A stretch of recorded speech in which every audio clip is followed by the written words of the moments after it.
Charlie. Hey, how are you? Good. How are you? Good. I just I like 20 minutes, an hour off from work, middle of the day, right by Sully's shop. Oh. So I went to, you know that place, Sound and Lighting? Sound and Lighting. It's like a DJ place. Remember I got all the lights and everything from my house? That's where you got it from?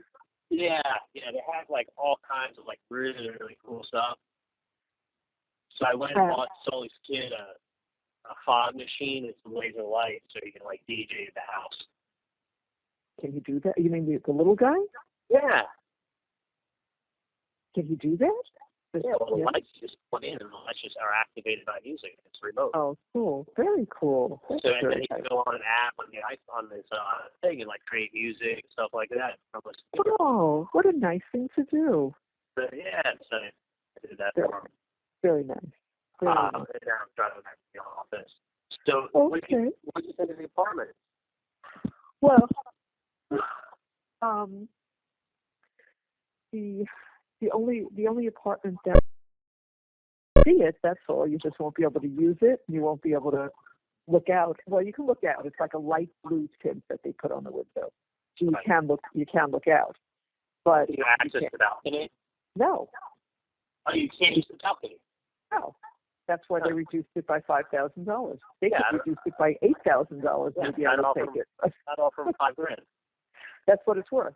Yeah, probably worth $5,000 to $6,000. But to use the facilities, and that's it. Yeah.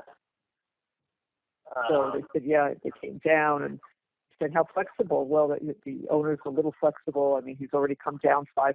I said, yeah, you have an unusable balcony, and you can't. And you're talking about almost the full year, and that's the guesstimate. It could be the whole year.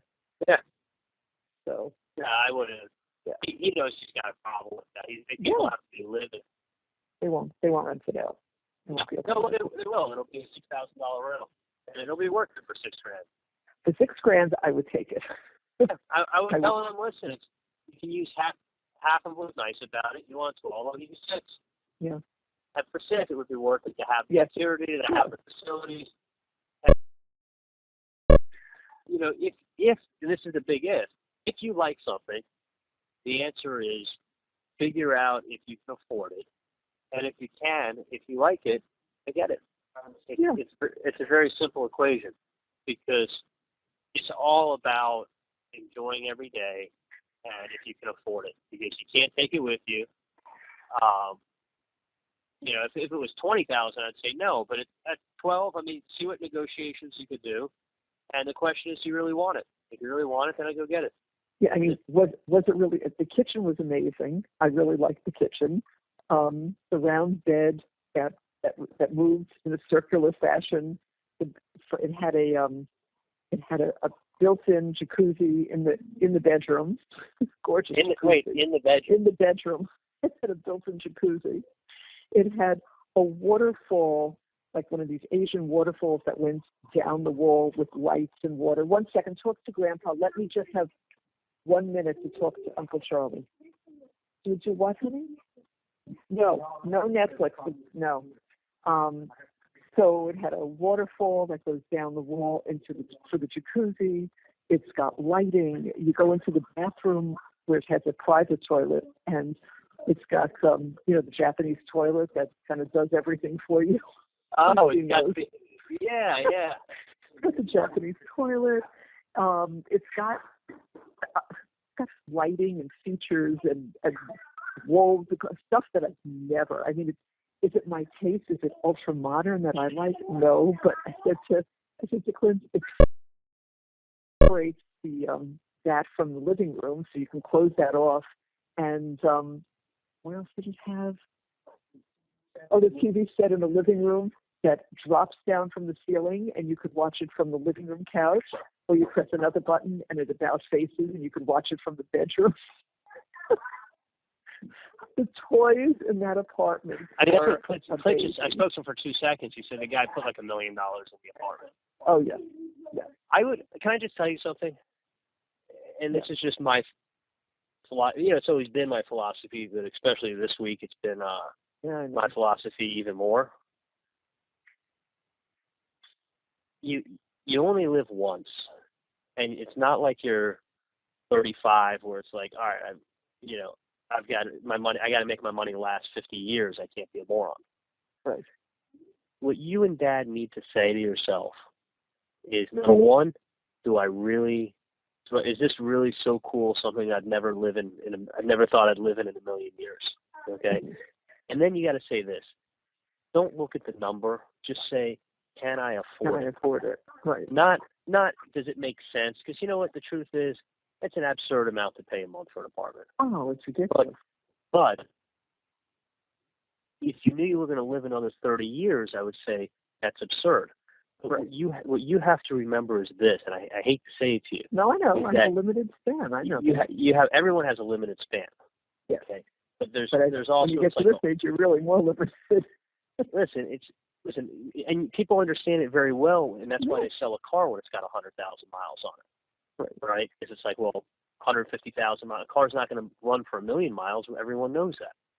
So what I would say is this: is figure out what you have coming in. Like, you get $3,000 a month for Social Security, and you get $6-7 a month for the apartment from the apartment complex. So you're right there. You're at $9,000 a month, right? Then you figure out what you're getting from your investments, and you figure out what you have, and you figure out Dad's still working a little bit, and you figure out what you could be going through a month, right? Yeah. The question is this. Let me tell you what the problem is in that apartment for me. I have 2 little boys. Do you know what the damage deposit would be in that apartment? Like, this place is fixed up with the cheapest crap imaginable. I know, but can I just tell you something? Mom. Yeah. Yeah, it was more than 10 feet. But it was... Like for lounge chairs or for... No. Yeah, like for 2 chairs. Like for 2 lounge chairs. Okay, no, Junko just had 2 regular chairs that could fit there. You could never fit a lounge chair on her place. You could see the cruise ships, you could see the beach. I mean, and the living room, even though it didn't have the balcony out there, the living room was like beautiful view. I mean, just how what view is it? The south? What view? Harvey, is that? I'm not sure. Is that the south view, honey? Well, it has to be. You see the cruise ships, Mom. Yeah, I don't know. South. Yeah, south. Yeah, the cruise ships are to the south. You're not looking to the north. Right. Right. It was south and the beach. It was beautiful. It's beautiful. Well, do you have a view of the city or no? You should go look at it. Is it a view of the city or? No, just to the left. I think a little bit. You could see the city. You mean to the right if you're looking south? You know what? Well, you're so backwards. It's like I am. The cruise ships are to the south. You're like, is it to the north it's looking? No. If you're looking north, how do you look to the south at the same time? Wait, hold on. I know. Hold on one second. I'm sitting in front of an office 20 minutes late. But, Mom, can I just tell you something? If the cruise ships are to the south, how would you look to the north and see them? Because if you look to the left, you could see city. You could see like the South Beach, not the city of Miami, but you could see some of South Beach. Oh. I see what you're saying. Yeah. So I'm just trying to figure out if it's a southeast or southwestern view. City to the west, south. So those would be southeast. Okay. Yeah. Listen, it's at the end of the day, it's not being rented. So. Oh, I know. I would, if you, the big thing is if you want it. Do I want it? Right. And the thing is this, it's like if you were like, you know what, and I haven't seen it, so I don't know. I'm just saying, like, if it's something that you and Dad look at and you're like, this would be so cool to live here, I think you should just punch the button and get it. Because, and if the answer is yes, then I'll go get it and say fuck it. And you got to have the attitude of, listen, when I'm 80, we're going to sit down and we'll cut back on our spending. And honestly, like, what you need to say is when you're 80, we'll sit down and we'll cut back on our living expenses at that point. And maybe you will scale it back, but worry about it when you're 80. Mm-hmm. Do you know what I'm saying? Like, you don't have to say 80, you don't have to say, well, 85 or 90, but you can say, you know what, we'll do whatever makes us happy, and when we're 80, we'll sit down and we'll cut back if we have to. And that should be the rule. And when you're 80, you'll sit down and cut back. And you may. Did you see what I'm saying? I do. Otherwise, honestly, if you see something you like but you don't get it because it doesn't make sense, what doesn't make sense is not getting what you want. Right. That's moronic. But you got to see if you like it and it makes you happy. I say go get it. And if next year you could always change your mind. That's true. That's true. You know what I'm saying? You're not writing a check for $5 million. You're talking about the difference of 20 or 30,000 on a year. Who gives a shit? Is the answer. I got you. You work too hard to be sitting here and not getting a place that you want. Now, if you don't want it, you don't want it. The whole conversation is pointless. Right. But if you're I have to really think about it, and I have to see it again. Right. But you sit back, think about it, and just be like, hey, would I be really happy waking up here in the morning with this as my view? Like really, really happy. Would I like the security and the valet and everything else that comes with this place better than where I'm at? And if the answer is yes, don't even look at the money. Then that's stupid if you do that. Okay. I'm not saying to spend $25,000 a month on an apartment, but you're talking about the difference of 8 and 12 or 9 and 12. I think you're just being silly at that point. Okay, sounds good. Go to work. I love you.